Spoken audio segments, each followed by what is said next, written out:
नमस्कार दोस्तों, स्वागत करते हैं आपका हमारे चैनल में। तो दोस्तों, जीवन में कई बार हमारे कई ऐसी समस्याएं आ जाती हैं जिनका हमें कहीं भी समाधान नहीं मिलता है। हम अपनी कहानियों के माध्यम से आपकी हर समस्याओं का समाधान जुटाने में आपकी सहायता करेंगे। आज हम आपको भगवान विष्णु के 8वें अवतार श्री कृष्ण जी के बारे में बताने जा रहे हैं। जय श्री कृष्ण। सनातन धर्म के अनुसार भगवान विष्णु सबसे पवित्र और समस्त मनुष्यों को भोग तथा मोक्ष प्रदान करने वाले प्रमुख देवता हैं। श्री कृष्ण जी साधारण व्यक्ति न होकर युग पुरुष थे। उनके व्यक्तित्व में भारत को एक प्रतिभा संपन्न राजनीतिवेता ही नहीं, एक महान कर्मयोगी और दार्शनिक प्राप्त हुआ, जिसका गीता ज्ञान समस्त मानव जाति एवं सभी देश काल के सभी पथ प्रदर्शक के रूप में है। कृष्ण जी की प्रशंसा जितनी की जाए उतनी ही कम है। इनकी प्रशंसा लगभग सारे भारत में न होकर कहीं न कहीं दूसरे देशों में भी की जाती है और दूसरे देशों में भी इनकी पूजा पूर्ण रूप से की जाती है। वे लोग जिन्हें हम साधारण रूप में नास्तिक या धर्म निरपेक्ष की श्रेणी में रखते हैं, निश्चित रूप से वे भी कहीं न कहीं श्रीमद् भगवद गीता से भी प्रभावित हैं। गीता किसने और किस काल में कहीं या लिखी गई, यह एक शोध का विषय है, लेकिन गीता को श्री कृष्ण जी से ही जोड़ा जाता है। तो आइए आज हम श्री कृष्ण जी के जन्म संबंधी कहानी सुनते हैं। जय श्री कृष्ण। द्वापर युग में पृथ्वी पर राक्षसों के अत्याचार लगभग बढ़ते जा रहे थे। तब पृथ्वी गाय का रूप धारण कर भगवान ब्रह्मा जी और विष्णु जी के पास गई और उनसे कहने लगी कि हे प्रभु, धरती पर राक्षसों के अत्याचार बढ़ते ही जा रहे हैं। प्रभु, कृपया आप कुछ तो कीजिए। ब्रह्मा जी बोले कि हे नारायण, अब आपका पृथ्वी की रक्षा के लिए धरती पर 8वें अवतार के रूप में अवतरित होने का समय आ गया है। नारायण बोले कि ठीक है ब्रह्मा देव, मैं पृथ्वी का उद्धार करने के लिए मानव रूप में जन्म लूं। उस समय भोजवंशी राजा उग्रसेन मथुरा के राजा थे। उनका पुत्र कंस बहुत ही अत्याचारी स्वभाव का था। कंस ने उग्रसेन को राजगद्दी से उतारकर कारागार में डाल दिया और स्वयं राजा के सिंहासन पर बैठ गया। राजा उग्रसेन कंस के इस तरह के व्यवहार से बहुत ही दुखी हुए और उन्होंने कंस से कहा कि तू मेरा पुत्र है, यह सोचकर मुझे लज्जा आ रही है। एक न एक दिन तेरे पाप का घड़ा अवश्य भरेगा। कंस की छोटी बहन देवकी के विवाह की तैयारियां चल रही थी। देवकी मथुरा के राजा उग्रसेन के छोटे भाई देवक की पुत्री थी और कंस की चचेरी बहन थी। अगले दिन देवकी का विवाह वासुदेव नामक यदुवंशी से संपन्न हुआ। कंस ने वासुदेव से कहा कि महाराज, मैं अपनी बहन देवकी से बहुत प्यार करता हूँ, इसलिए अपनी बहन देवकी को मैं स्वयं रथ में बिठाकर उसके ससुराल विदा करके आऊंगा। वासुदेव बोले कि महाराज कंस, यह तो हमारे लिए बहुत ही सौभाग्य की बात है। कंस देवकी और वासुदेव को छोड़ने के लिए चल पड़ता है। देवकी के पिता देवक अपनी बेटी को बहुत संपत्ति और धन धान्य आदि देकर बहुत ही खुशी से विदा करते हैं। कंस देवकी और वासुदेव से वार्तालाप करते हुए अभी आधे रास्ते ही पहुंचा था कि रास्ते में एक आकाशवाणी होने लगी कि हे कंस, जिस देवकी को तू बड़े ही प्यार से ले जा रहा है, उसी में तेरा काल बसता है। इसी के गर्भ से उत्पन्न 8वां पुत्र तेरा वध अवश्य करेगा। कंस ने कहा, यह आकाशवाणी झूठी है, ऐसा नहीं हो सकता। देवकी की कोख से जन्मा 8वां बालक मेरा वध करेगा? नहीं, ऐसा बिल्कुल नहीं हो सकता। यदि ऐसा है तो मैं वासुदेव का ही वध कर देता हूँ। कंस को लगता है कि यही ठीक रहेगा। वह सोचता है कि अगर मैं वासुदेव को मार देता हूँ तो फिर मुझे मृत्यु का कोई डर नहीं रहेगा और कंस वासुदेव को मारने के लिए आगे बढ़ता है। देवकी कंस से प्रार्थना करने लगी कि हे भैया, इनका वध मत करो, इन्हें मत मारो। भैया, मेरा सुहाग मत उजाड़ो। फिर वह कहती है कि भैया मैं आपसे वादा करती हूँ कि मेरे गर्भ से जो भी संतान होगी उसे मैं तुम्हें सौंप दूंगी, पर तुम इन्हें मत मारो। कंस मान जाता है और कहता है ठीक है, मैं वासुदेव का वध नहीं करूंगा, परंतु तुम दोनों मथुरा के कारागार में बंदी बनकर रहोगे।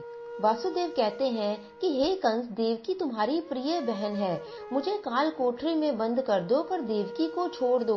कंस ने देवकी और वासुदेव की एक भी बात नहीं सुनी और देवकी और वासुदेव को कारागार में डाल दिया। देवकी और वासुदेव बहुत ही दुखी और हताश हो गए थे।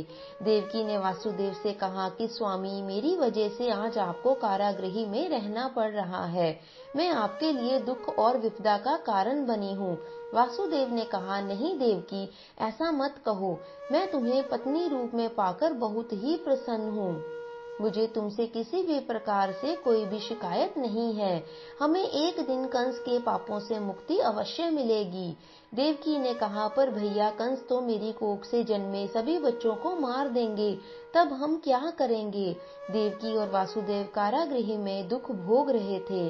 कंस समय समय पर उन दोनों को धमकाता रहता था और बहुत ही दुखी करता था। जब भी देवकी को बच्चा पैदा होता तब कंस कारागृह में आकर देवकी के हाथ से उस बच्चे को छीन लेता और उसे मार देता था। हर बार देवकी कंस से बच्चे को ना मारने की बहुत विनती करती रहती, लेकिन अपने दिए हुए वायदे के अनुसार वो उसके आगे बेबस थी और वो उसकी एक भी नहीं सुनता था। वह उसके पुत्रों को मार देता था। देवकी सोचती है कि मैं हर बार अपने सामने अपने पुत्रों का वध होते हुए कैसे देख पाऊंगी।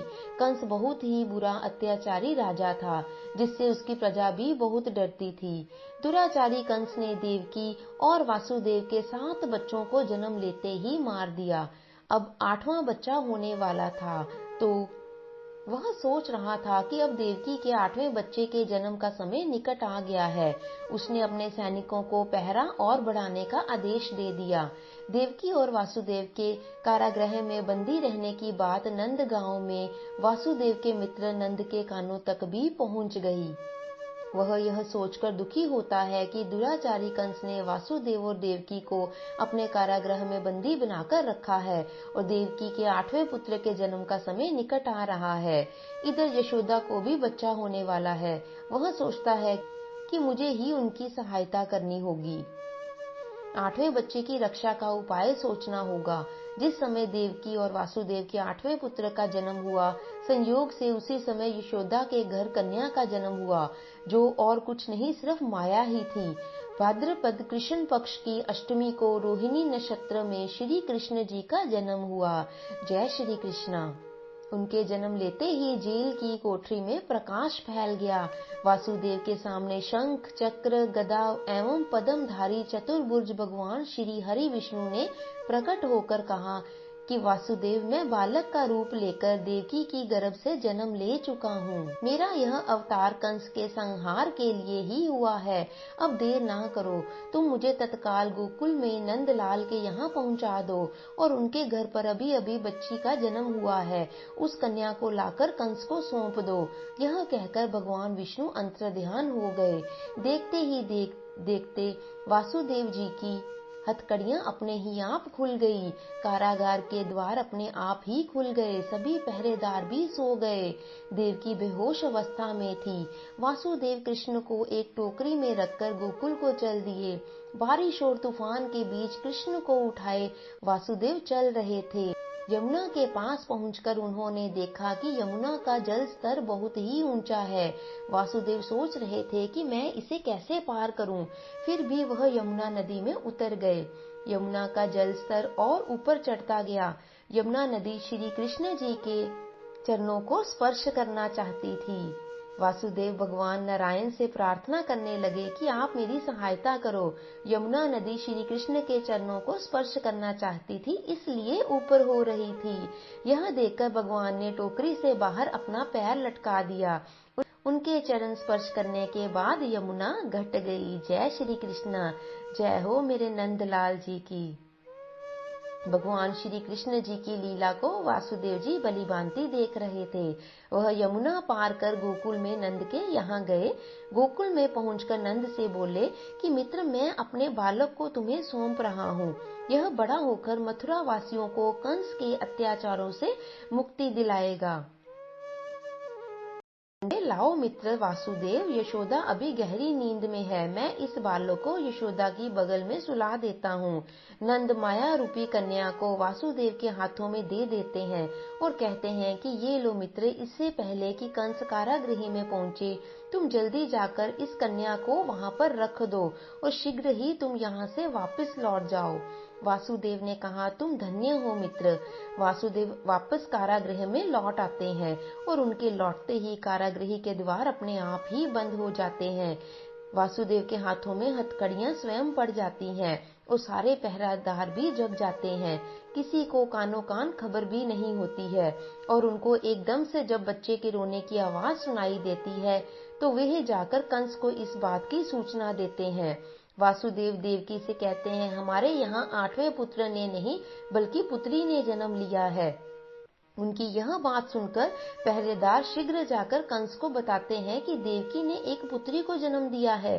कंस कहता है कि ऐसा कैसे हो सकता है, कोई बात नहीं, शायद मेरे प्रकोप से भगवान भी डर गए और पुत्र की जगह पुत्री का जन्म हो गया।